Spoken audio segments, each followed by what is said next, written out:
Hi guys, വണക്കം, നമസ്കാരം, നമസ്തേ. ഞാൻ നിങ്ങളുടെ ശ്രീഹരി നോട്ട് റിവ്യൂ എന്ന സീരീസിൻ്റെ പുതിയൊരു എപ്പിസോഡിലേക്ക് നിങ്ങൾക്ക് എല്ലാവർക്കും സ്വാഗതം.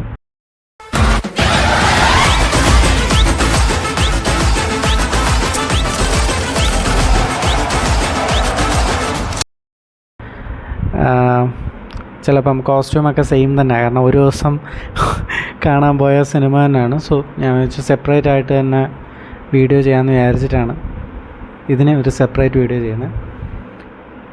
ഈ വീഡിയോയിൽ നമ്മൾ സംസാരിക്കാൻ പോകുന്ന സിനിമയുടെ പേരാണ് ബേബി ഗേൾ. അരുൺ വർമ്മ സംവിധാനം ചെയ്ത, ലിസ്റ്റൻ സ്റ്റീഫൻ പ്രൊഡ്യൂസ് ചെയ്ത, നിവിൻ പോളി, ലിജുമോൾ ജോസ്, സംഗീത് പ്രതാപ്, അഭിമന്യു, ഷമി തിലകൻ എന്നിവർ പ്രധാന കഥാപാത്രത്തെ അവതരിപ്പിക്കുന്ന സിനിമയാണ് ബേബി ഗേൾ. സിനിമയുടെ പേര് ടൈറ്റിൽ പറയുന്ന പോലെ തന്നെ ഒരു ബേബി ഗേൾ, ഒരു കുഞ്ഞുമായിട്ട് സംബന്ധപ്പെട്ട ഒരു കുഞ്ഞ് മിസ്സിങ് ആവുന്നതും അതുമായിട്ട് സംബന്ധപ്പെട്ട് കുറേ ലൈവ്സ് ഇൻ്റർവ്യൂനായി ഒരു പോയിൻ്റിൽ ആ കഥ അവസാനിക്കുന്നതാണ് സിനിമ. ഒരു ദിവസം നടക്കുന്ന പ്രശ്നം, ഒരു ദിവസം നടക്കുന്ന കാര്യങ്ങളാണ് സിനിമയിൽ പറയുന്നത്. അത് എനിക്ക് തോന്നിയതായിരിക്കും. സിനിമ തുടങ്ങുന്നത് ഒരു ലിഫ്റ്റ് തുറക്കുന്ന ഒരു ഷോട്ട് വെച്ചാൽ. എന്ന് പറഞ്ഞാൽ സിനിമ സ്റ്റാർട്ട് ചെയ്യുമ്പോൾ തന്നെ ക്യാരക്ടർ വരുന്നു. ഇതിൻ്റെ ഏറ്റവും വലിയൊരു എനിക്കൊരു ക്വാളിറ്റി ആയിട്ട് തോന്നിയത്, സിനിമ തുടങ്ങി ഫസ്റ്റ് സീനിൽ തന്നെ സിനിമ കഥയിലോട്ട് കയറും. ഫസ്റ്റ് സീനിൽ തന്നെ അതിലൊരു ക്യാരക്ടർ ഇൻട്രോ, അല്ലെങ്കിൽ പുള്ളിയുടെ ലൈഫ്, ഇപ്പം ഇന്ന ആളുടെ ലൈഫ് എന്നൊക്കെ പറഞ്ഞിട്ട് ഒന്നും ചെയ്യാതെ ഡയറക്റ്റായിട്ട് കഥയിലോട്ട് കയറും ഫസ്റ്റ് സീനിൽ തന്നെ. അന്നേരം എന്താ പറയുന്നത്, അതെന്താണ് സംഭവം എന്നുള്ളത് നമ്മളെ കാണിക്കുന്നു. ഒരു കുഞ്ഞ്. അപ്പം അത് കഴിഞ്ഞിട്ട് നമ്മൾ ഫസ്റ്റ് ഒരു കപ്പിൾ കാണിക്കും. അത്യാവശ്യം യങ്സ്റ്റേഴ്സ് ആയിട്ടുള്ള ഒരു 2 പേര്. സോ അവരുടെ കുഞ്ഞാണ് എന്ന് പറയുന്നു. അത് കഴിഞ്ഞിട്ട് ആ കുഞ്ഞ് എങ്ങനെ സംഗീത് പ്രതാപ്, ലിജുമോൾ ജോസ്, നിവിൻ പോളി, അഭിമന്യു, ഷമി തിലകൻ എന്നിവരുടെ ലൈഫിൽ എങ്ങനെ കണക്ട് ചെയ്യുന്നു, എങ്ങനെ ഇൻ്റർകണക്റ്റ് ആവുന്നു എന്നൊക്കെയുള്ളതാണ് സിനിമ. ഇതിൽ നിവിൻ പോളി അവതരിപ്പിക്കുന്ന സനൽ മാത്യു എന്ന് പറയുന്നൊരു കഥാപാത്രവും, എന്താ പറയുന്നത്, സംഗീത് പ്രതാപ് അവതരിപ്പിച്ചിരുന്ന ഋഷി എന്ന് പറയുന്നൊരു കഥാപാത്രമാണ്. ഇവർ രണ്ടുപേരുമാണ് ആക്ച്വലി പ്രധാന. ഇവർ രണ്ടുപേരും അല്ലാതെ ലിജുമോൾ ജോസും ഒരു കിഡിലൻ റോൾ ചെയ്തിട്ടുണ്ട്. സോ ഇവർ 3 പേരുമാണ് ഇതിൻ്റെ മെയിൻ ഒരു പില്ലർ എന്ന് പറഞ്ഞാൽ. ഇങ്ങനെ നിവിൻ പോളിയിൽ നിന്ന് സ്റ്റാർട്ടായി പിന്നെ അത് സംഗീത് പ്രതാപിലോട്ട് മൂവ് ചെയ്യും, പിന്നെ നമ്മളെ ലിജുമോൾ ജോസിൻ്റെ ലൈഫിൽ കൊണ്ടുപോകും.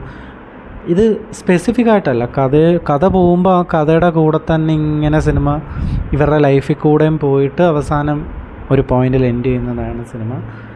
എങ്ങനെയുണ്ടെന്ന് ചോദിച്ചാൽ എനിക്ക് എന്താ പറയുന്നത്, ഇഷ്ടപ്പെട്ടു. അത്യാവശ്യം നല്ലൊരു പടം തന്നെയാണ്. ഒരു ഇമോഷണൽ ത്രില്ലർ പരിപാടിയാണ്. എനിക്കൊന്ന് അരുൺ വർമ്മ, എനിക്കും അറിയില്ലായിരുന്നു, അരുൺ വർമ്മയുടെ 2ാമത്തെ സിനിമയാണ്. ആദ്യത്തെ സിനിമ ഗരുഡൻ എന്ന് പറയുന്നൊരു സിനിമയുണ്ട്, സുരേഷ് ഗോപി, ബിജു മേനോൻ എന്നിവർ പ്രധാന കഥാപാത്രത്തെ അവതരിപ്പിച്ച. അത് ഞാൻ കണ്ടതാണ്. സോ അതുമായിട്ട് കമ്പയർ ചെയ്യുമ്പോൾ ഇതെനിക്ക് ഒരിച്ചിരി താഴെയായിട്ട് തോന്നി. പിന്നെ ഇതിൽ എനിക്ക് തോന്നുന്നില്ല നിവിൻ പോളിയാണ്, ഞാൻ പറഞ്ഞല്ലോ, നിവിൻ പോളി മെയിൻ കഥാപാത്രമെന്ന് പറയാൻ പറ്റില്ല. Nivin Pauly one of the main കഥാപാത്രങ്ങളാണ് എന്നാണ് പറയേണ്ടത്. കാരണം ഇതിനകത്ത് ഇവരെല്ലാവരും, ഇപ്പം നിവിൻ പോളി, സംഗീത് പ്രതാപ്, ലിജുമോൾ ജോസ്, ഇവർക്കെല്ലാവർക്കും അവരുടേതായിട്ടുള്ള സ്പേസ് ഉണ്ട്. ഇപ്പം നിവിൻ പോളിയാണ് നായകൻ എന്ന് പറഞ്ഞിട്ട് നിവിൻ പോളിക്ക് അങ്ങനെ ഹീറോയിസം ഒന്നുമില്ല. പുള്ളി ഒരു സാധാരണക്കാരനാണ്, ഒരു സാധാരണ അറ്റൻഡർ. പുള്ളിയുടെ ജോലി പോകുന്ന അവസ്ഥയിൽ പുള്ളിക്ക് ഇത് എങ്ങനെയെങ്കിലും കണ്ടുപിടിച്ചേ പറ്റൂ. ജോലി പോകുന്നത് മാത്രമല്ല, പുള്ളി ഒരു സീനിൽ പറയുന്നുണ്ട്, ഇത് എനിക്ക് കണ്ടുപിടിക്കാൻ പറ്റിയില്ലെങ്കിൽ എനിക്ക് രാത്രി കിടന്നുറങ്ങാൻ പറ്റത്തില്ല. അതുകൊണ്ടാണ് ഞാൻ ഇതിനകത്ത് ഇത് എന്തായാലും എനിക്ക് അന്വേഷിച്ച് കണ്ടുപിടിച്ചേ പറ്റുമെന്ന് പുള്ളി തീരുമാനം എടുക്കുന്നതും പിന്നെ പുള്ളി അന്വേഷിക്കുന്നതും ഇതിൻ്റെ പാരലായിട്ടൊരു പോലീസ് ഇൻവെസ്റ്റിഗേഷൻ നടക്കുന്നതും അതൊക്കെയാണ് സിനിമ.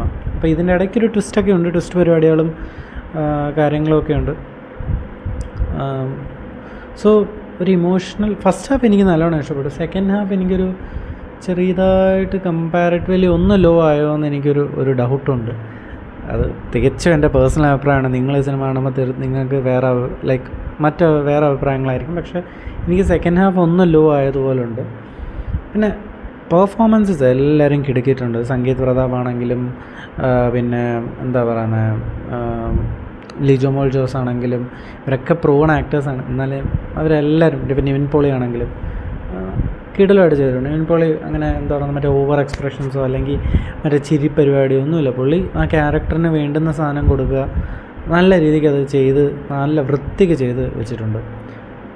മൊത്തത്തിൽ പറഞ്ഞാൽ ഒരു വൺ ടൈം വാച്ചബിൾ എന്ന് വേണമെങ്കിൽ പറയാവുന്ന, വേണമെങ്കിലല്ല, വൺ ടൈം വാച്ചബിൾ എന്ന് പറയാൻ പറ്റുന്നൊരു സിനിമയാണ്.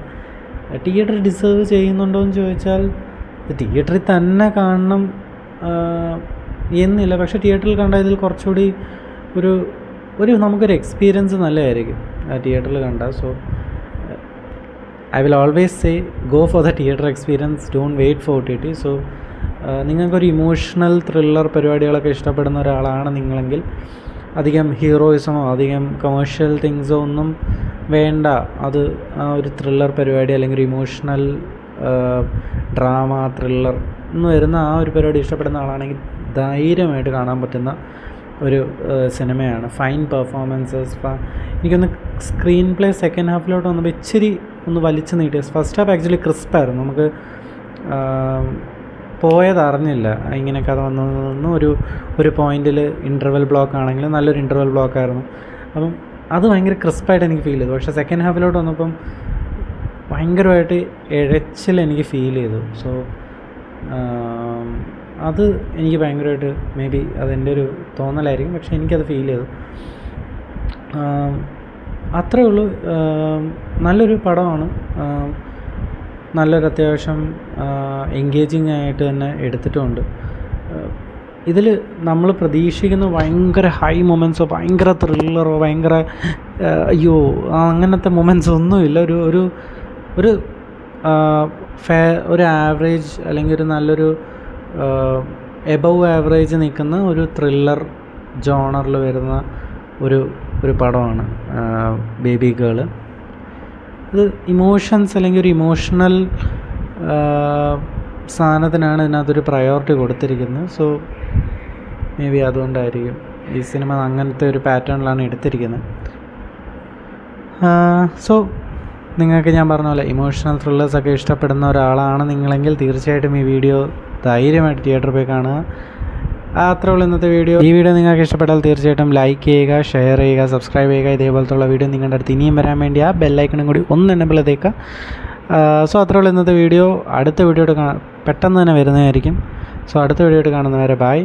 നിങ്ങൾക്ക് ഇഷ്ടപ്പെട്ട സിനിമ നിങ്ങൾക്ക് ഇഷ്ടപ്പെട്ട ആളുടെ കൂടെ നിങ്ങൾക്ക് ഇഷ്ടപ്പെട്ട സമയത്ത് ഇഷ്ടപ്പെട്ട രീതിയിൽ ഇഷ്ടപ്പെട്ട സ്ഥലത്ത് കാണാൻ പറ്റട്ടെ എന്ന് ആഗ്രഹിക്കുന്നു, ആശംസിക്കുന്നു. അപ്പോൾ ശരി.